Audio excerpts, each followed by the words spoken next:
আসসালামু আলাইকুম। আজকে আমাদের সেন্টারে চিকিৎসা নিতে আসা একজন ব্যাক পেইন এবং পিএলআইডি পেশেন্টের সাথে আমরা কথা বলবো যে ওনার সমস্যাগুলো কী কী ছিল এবং আমাদের চিকিৎসা নেওয়ার পর উনি কেমন আছেন সেটা একটু ওনার কাছ থেকে আমরা শুনবো।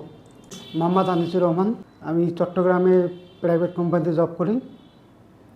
ওখানে একটু ভারী কাজ করি। ভারী কাজ করাতে আমার ভারী জিনিস টাঙ্গাইতে আমি ব্যাক পেতে একটু মাথায় ব্যথা পাই। এই ব্যথাটা আপনার কতদিন থেকে? 6-7 মাস থেকে আমার এই ব্যথাটা আছে। এরপর ট্রিটমেন্ট নিই চট্টগ্রামে একজন প্রাইভেট ট্রিটমেন্ট নিচ্ছি, ওখানে হয়নি। তারপর আমি বাড়িতে আসি আর রংপুরে ট্রিটমেন্ট নিই। ট্রিটমেন্ট নিতে নেওয়ার পর প্রায় 1.5-2 মাসের মতো আমি ট্রিটমেন্ট নেওয়া হয়ে গেছে এবং দেখি কাজ হচ্ছে না। অনেক ডাক্তার চেঞ্জ করছি। পরবর্তীতে এক স্যারের ওষুধ খেয়ে দেখি যে আমার শরীর চেহারা পুরো পরিবর্তন হয়ে যেতেছে, আরও দিন দিন আরও চেহারা খারাপ হয়ে যেতেছে। আমি ওষুধ খাওয়ার পর আমার পায়ে পানি জমতেছে, পানি আসতেছে, চেহারা মোটা হয়ে যাইতেছে, ওয়েট বাড়তেছে। পরে এক ভাই বললো যে আমার কাইরোপ্র্যাকটিক ট্রিটমেন্ট নেওয়ার জন্য। তারপর সে ভাইক নিয়ে আমি এখানে আসি।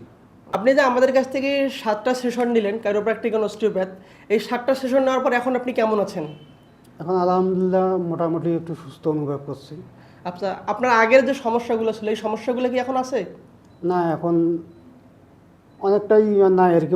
আমাকে 17টা নিতে বলছিল, তারপর আমি 7টা নিয়ে দেখি যে আমি 70% ফিট। এখন আমি আমার চাকরির ক্ষেত্রে আমাকে দিতে হচ্ছে, তাই আজকে আমি চলে যাচ্ছি আর কি। আপনি যে আমাদের 7টা সেশন নিলেন এই সময় কি আপনি কোনো মেডিসিন খেয়েছিলেন ব্যথার? না, কোনো মেডিসিন খাই নাই। শুধু আগে যে আমার কোমর ব্যথাটা ছিল এখন নেই, অনেকটা ভালো বোধ করতেছি। তাই আর কি আমার চাকরির ক্ষেত্রে চলে যেতে হইতেছে চট্টগ্রামে। আপনি ভালো থাকবেন, আমাদের জন্য দোয়া করবেন ইনশাল্লাহ।